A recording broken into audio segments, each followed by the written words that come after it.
Hi, I'm Eileen Roach from Designs and Machine Embroidery, and I'm so excited today to share with you gift number 5. We started 5 weeks ago with gift number 10 of our 2019 gift making holiday season. So our first one was lace charms, and they were a huge hit. And then we followed up with gift number 9, which was the eyeglass case, and that's a fun, quick project appropriate for anybody who wears eyeglasses or sunglasses. And then patches was the next, because patches are a great way to add embroidery to items that are really difficult or impossible to hoop. After that, it was all about metallic thread and adding sparkle and shine to gift packages, to your Christmas tree, or greeting cards. Last week, we looked at hats, because hats are another great gift item to make for anybody on your list, whether they're a sports fan or golfer, whatever. You can add an embroidery design to a hat on a single needle machine. So if you want to learn how, you can scroll through our videos here on Designs and Machine Embroidery Facebook Live and find those tips on how to do that. But today is probably one of my all-time favorite projects to make for both myself and any lady on my gift list. And they are t-shirt makeovers.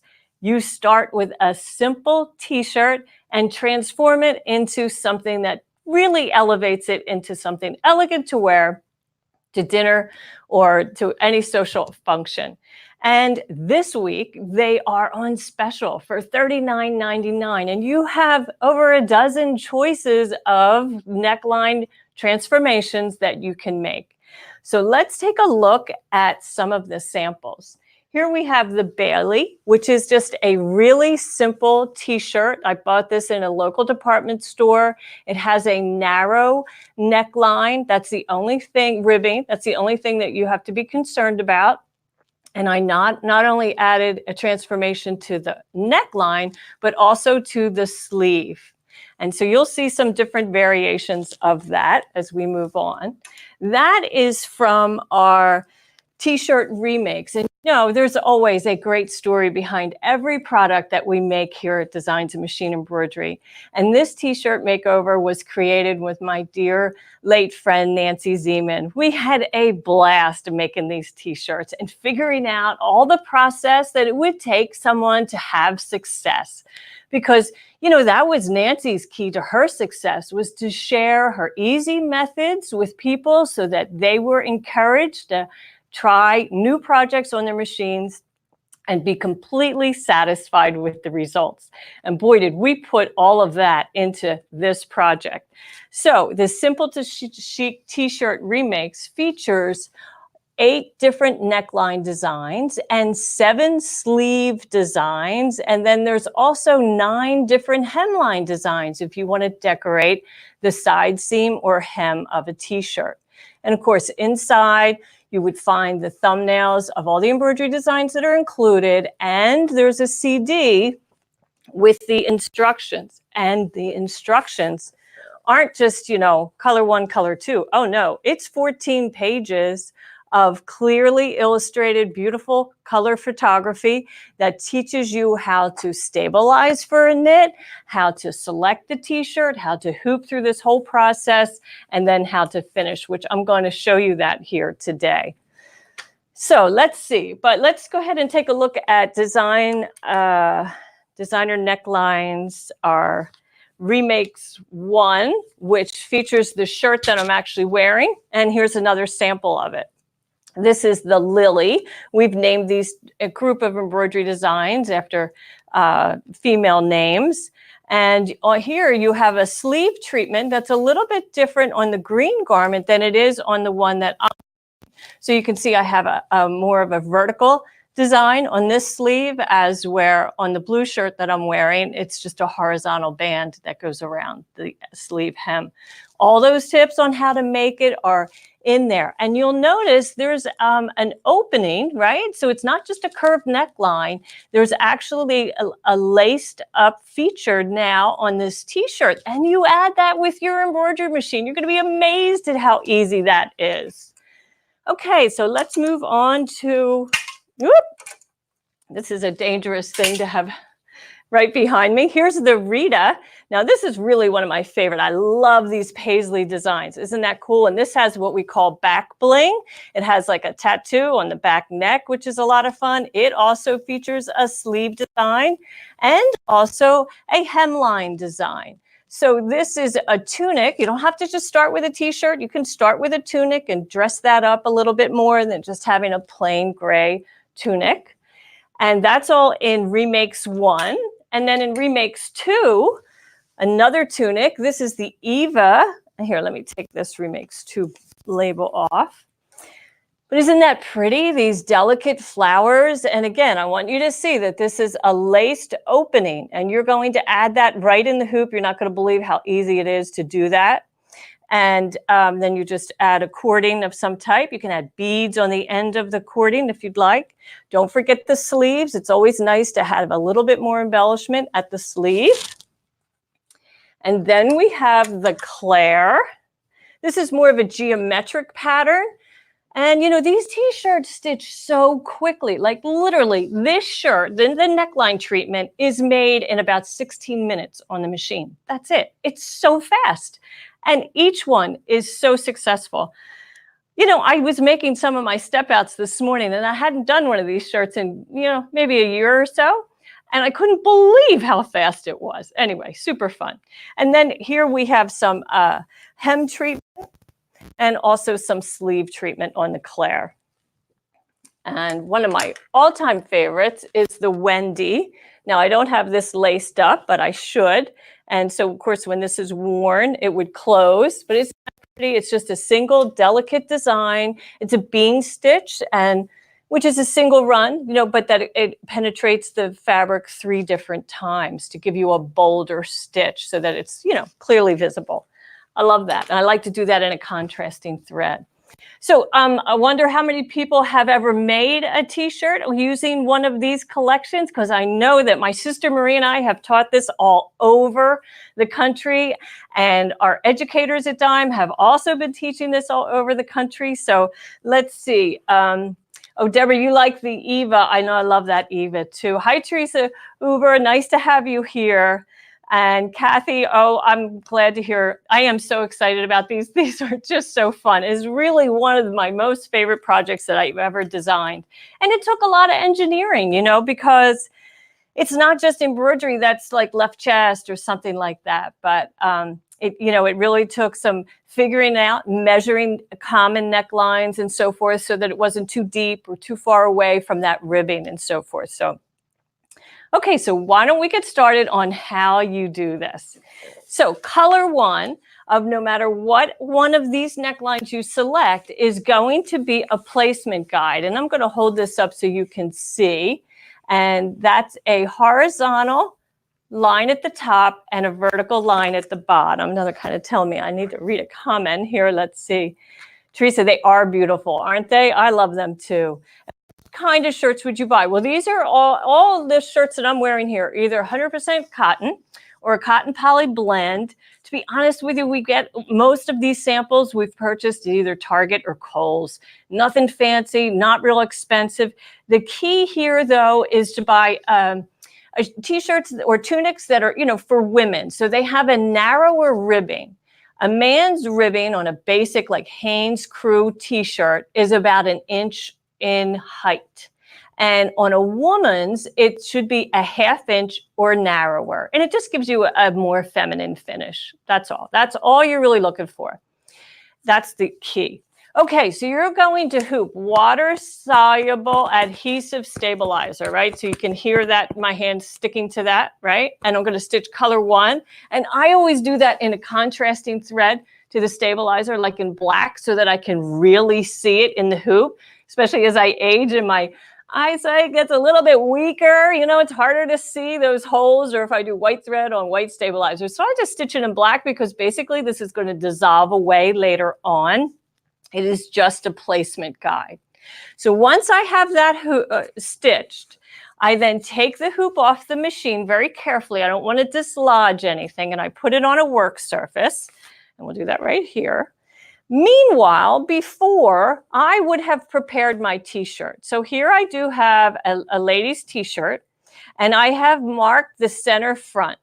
And how I did that was I went to the ironing board, folded my t-shirt in half, and pressed a crease. And then I opened that up, and for your sake, I drew a line on that crease with a Frixion pen that will be removable with heat. So no big deal. That'll go away later on. And I have also added a nylon cutaway stabilizer, fusible. So there's a little bit of adhesive on this side. And so it has a little sheen, right? And you can probably see that sheen as compared to the other side. It's just a flat mat. So, glue side, obviously, to the inside of the shirt. And really, you only need a little piece like that narrow. I don't need to fill the whole hoop. I already have stabilizer in my hoop.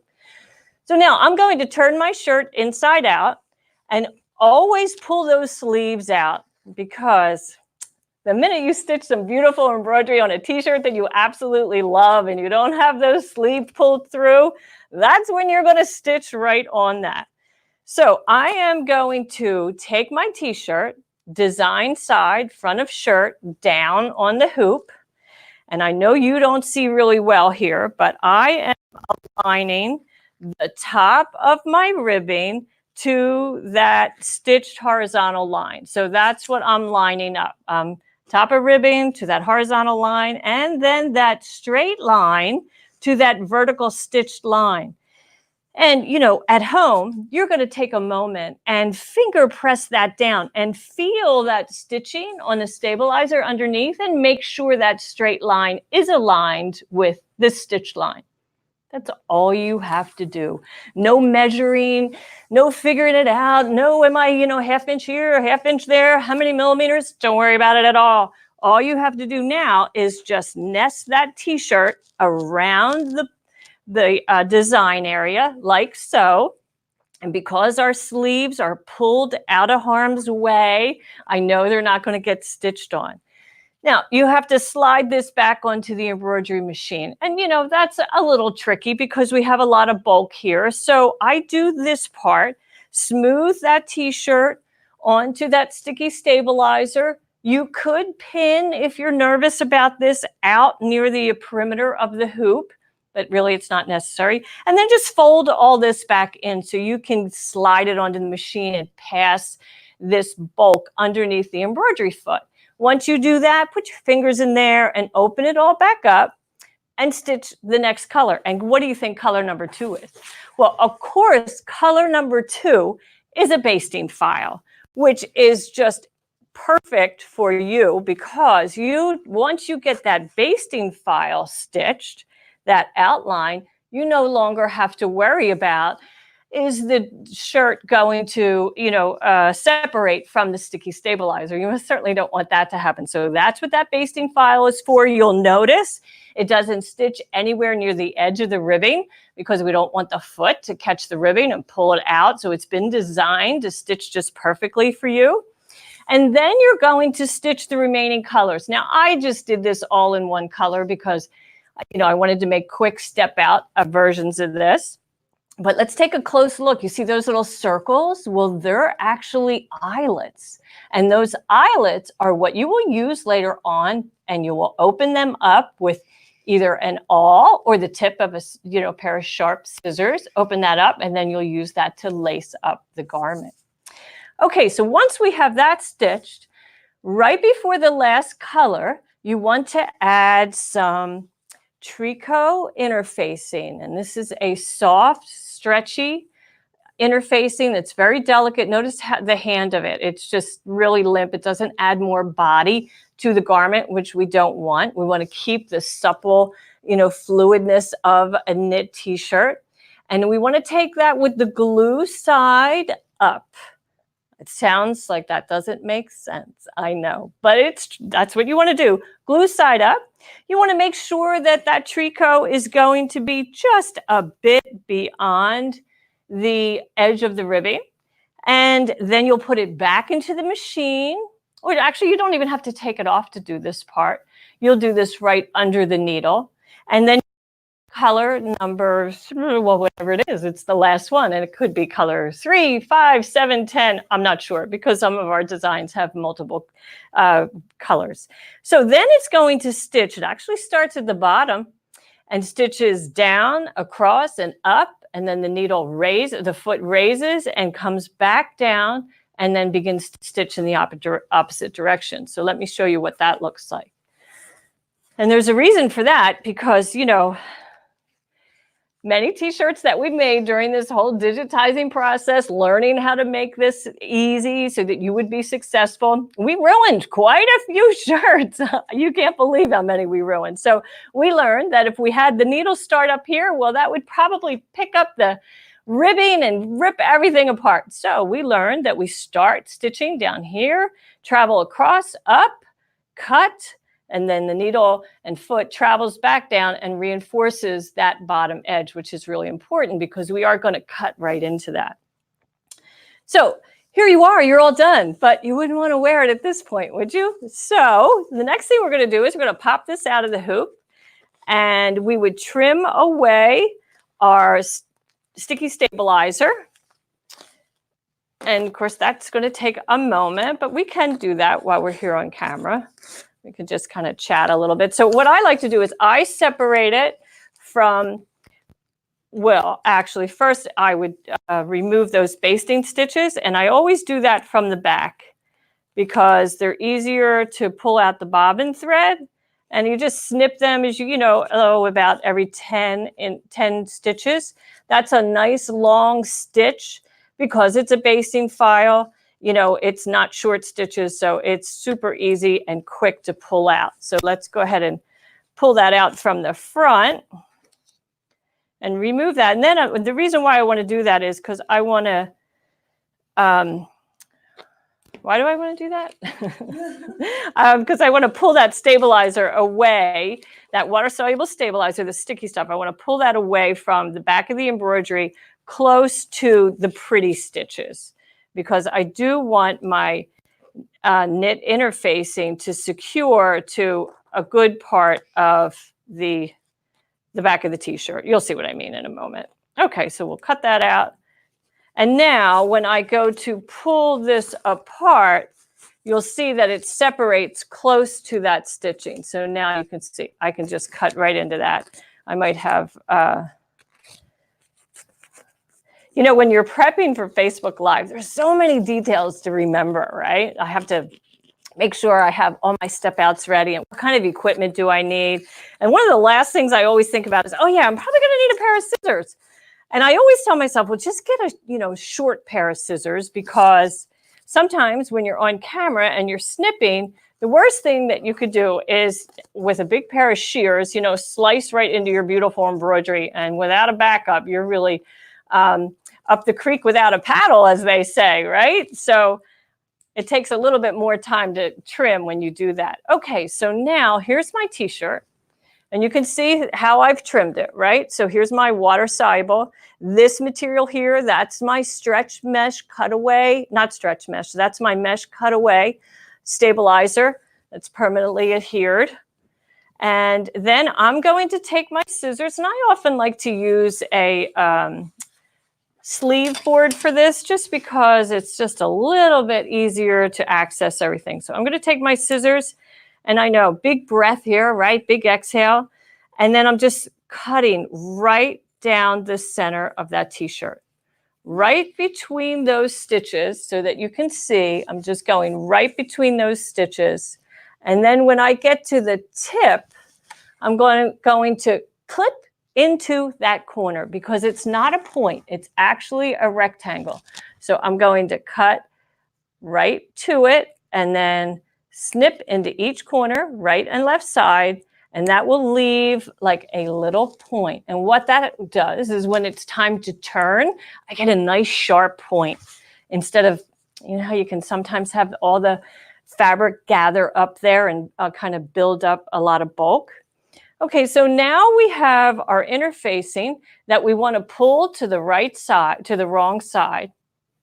And I also do this at the sleeve board. I don't know why I just tossed that away.